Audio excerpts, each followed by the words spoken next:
বিসমিল্লাহির রহমানির রহিম। মাননীয় সংসদ সদস্যবৃন্দ, আসসালামু আলাইকুম।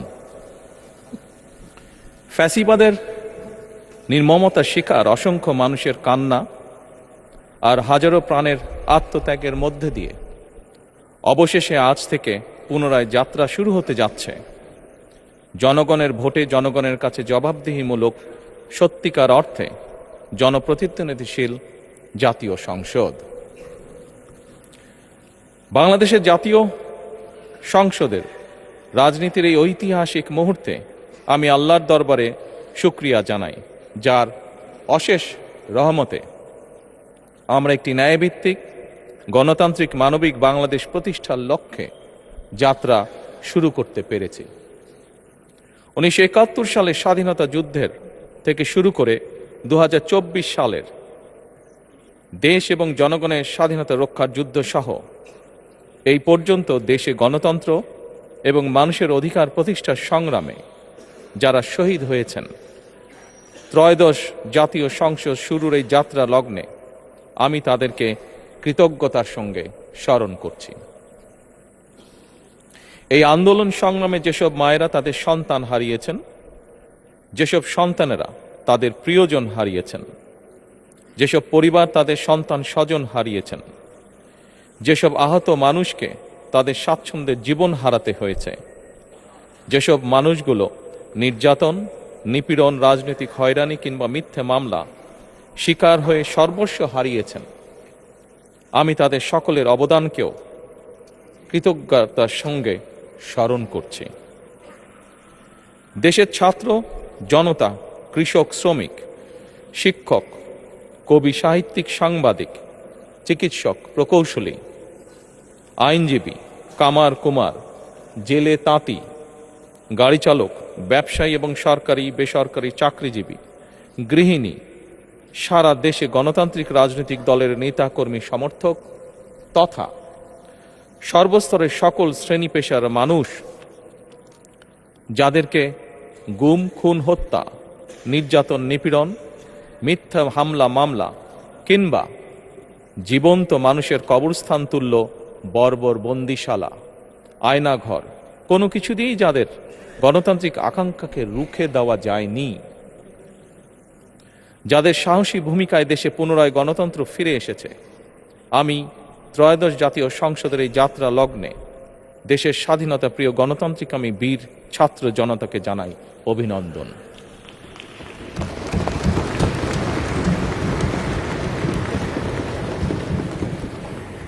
সম্মানিত সংসদ সদস্যবৃন্দ, দেশনেত্রী মরহুমা বেগম খালেদা জিয়া জনগণের অধিকার প্রতিষ্ঠায় দেশে সংসদীয় গণতন্ত্র প্রতিষ্ঠা করেছিলেন, সংসদীয় গণতন্ত্রকে প্রাতিষ্ঠানিক রূপ দিয়েছিলেন। সেই গণতন্ত্রকে প্রহসনের রূপ দিয়ে জাতীয় সংসদকে হাস্যরসের খোরাকে পরিণত করা হয়েছিল। দেশে তাবিদারি শাসন শোষণ কায়েম করা হয়েছিল। দেশে সংসদীয় গণতন্ত্র এবং জনগণের অধিকার পুনঃপ্রতিষ্ঠা করার জন্য দেশনেত্রী বেগম খালেদা জিয়া জীবনের শেষ দিন পর্যন্ত লড়াই করেছেন। জীবনে কখনোই স্বৈরাচার কিংবা ফ্যাসিবাদের সঙ্গে আপোষ করেননি। দেশে আজ থেকে আবারও সেই কাঙ্ক্ষিত সংসদীয় গণতন্ত্রের যাত্রা শুরু হলো, আলহামদুলিল্লাহ।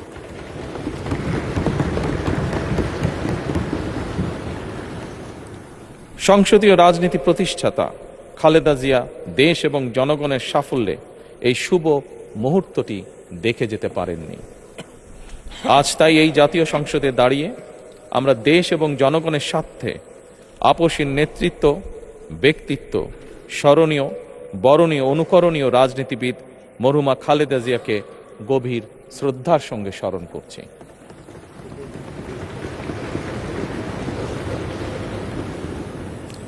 সম্মানিত সংসদ সদস্যবৃন্দ, দেশে বহুদলীয় গণতন্ত্রের প্রবক্তা এবং প্রবর্তক, স্বাধীনতার ঘোষক শহীদ প্রেসিডেন্ট জিয়াউর রহমানের একটি উক্তির কথা আপনাদের সামনে আমি স্মরণ করতে চাই। তিনি বলেছিলেন, জনগণই যদি রাজনৈতিক দল হয় তাহলে আমি সেই দলেরই আছি। অর্থাৎ ব্যক্তি কিংবা দলের স্বার্থ নয়, জনগণের স্বার্থই সবচাইতে বড়। এটাই বিএনপির রাজনীতি।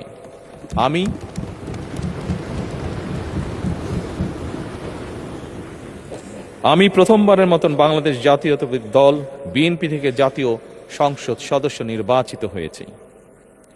জাতীয় সংসদীয় দলের নেতা নির্বাচিত হয়েছি। জাতীয় সংসদে দলের প্রতিনিধিত্ব করলেও প্রধানমন্ত্রী হিসাবে আমি এই জাতীয় সংসদে দেশের প্রতিনিধিত্ব করছি। দল, মত, ধর্ম, বর্ণ নির্বিশেষে দেশের জনগণের প্রতিনিধিত্ব করছি। আমার রাজনীতি দেশ এবং জনগণের স্বার্থ রক্ষা করার রাজনীতি। বিএনপির রাজনীতি জনগণের জীবন মান উন্নয়ন এবং স্বনির্ভর বাংলাদেশ গড়ার রাজনীতি। প্রতিটি পরিবারকে স্বনির্ভর করাই আমাদের রাজনীতির লক্ষ্য। প্রতিটি পরিবারকে স্বনির্ভর করার মাধ্যমেই বিএনপি একটি স্বনির্ভর, সমৃদ্ধ, নিরাপদ, গণতান্ত্রিক বাংলাদেশ প্রতিষ্ঠা করতে চায়। এই লক্ষ্য অর্জনে আমি জনগণের সমর্থন এবং সহযোগিতা চাইছি। এই মহান জাতীয় সংসদে সকল দলের নির্বাচিত প্রতিজন সংসদ সদস্যের সমর্থন এবং সহযোগিতা আশা করছি।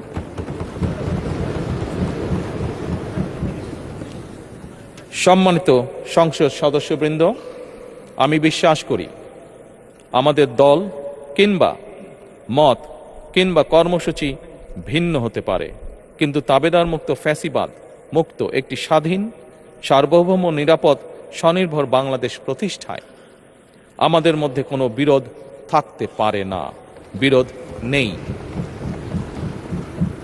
জাতীয় সংসদকে জাতীয় কর্মকাণ্ডের কেন্দ্রবিন্দু না করে বিতাড়িত ফ্যাসিস্ট সরকার জাতীয় সংসদকে অকার্যকর করে ফেলেছিল। আমরা এই মহান জাতীয় সংসদকে সকল যুক্তি, তর্ক আর জাতীয় সমস্যা সমাধানের কেন্দ্রবিন্দুতে পরিণত করতে চাই। সম্মানিত সদস্যবৃন্দ, নতুন সংসদ যাত্রা শুরু করার সময় সংসদের সাবেক স্পিকার কিংবা ডেপুটি স্পিকার উপস্থিত থাকার কথা ছিল, কিন্তু পতিত, পরাজিত, বিতাড়িত ফ্যাসিস্ট সরকারের জনবিরোধী এবং গণবিরোধী কর্মকাণ্ডের ফলে যে জনরোষ তৈরি হয়েছিল তাতে এই মহান সংসদের সাবেক স্পিকার বা ডেপুটি স্পিকারকে খুঁজে পাওয়া যায়নি। তাদের কেউ কারাগারে, কেউ নিখোঁজ কিংবা কেউ পলাতক। দীর্ঘ ১.৫ দশকের ফ্যাসিবাদী এবং তাবেদারি শাসন শোষণের পর জনগণের ভোটে নির্বাচিত প্রতিনিধিদের নিয়ে আজ আমাদের এক বিশেষ পরিস্থিতিতে জাতীয় সংসদের কার্যক্রম শুরু হতে যাচ্ছে। এমন পরিস্থিতিতে আমরা সংবিধান এবং সংসদের কার্যপ্রণালী বিধির বিধান অনুসরণ পূর্বক ত্রয়োদশ জাতীয় সংসদে সভাপতিত্ব করার জন্য আজ আমি প্রবীণ রাজনীতিবিদ এবং 5 বারের মতন নির্বাচিত জাতীয় সংসদ সদস্য জনাব ডক্টর খন্দকার মোশাররফ হোসেনের নাম প্রস্তাব করছি।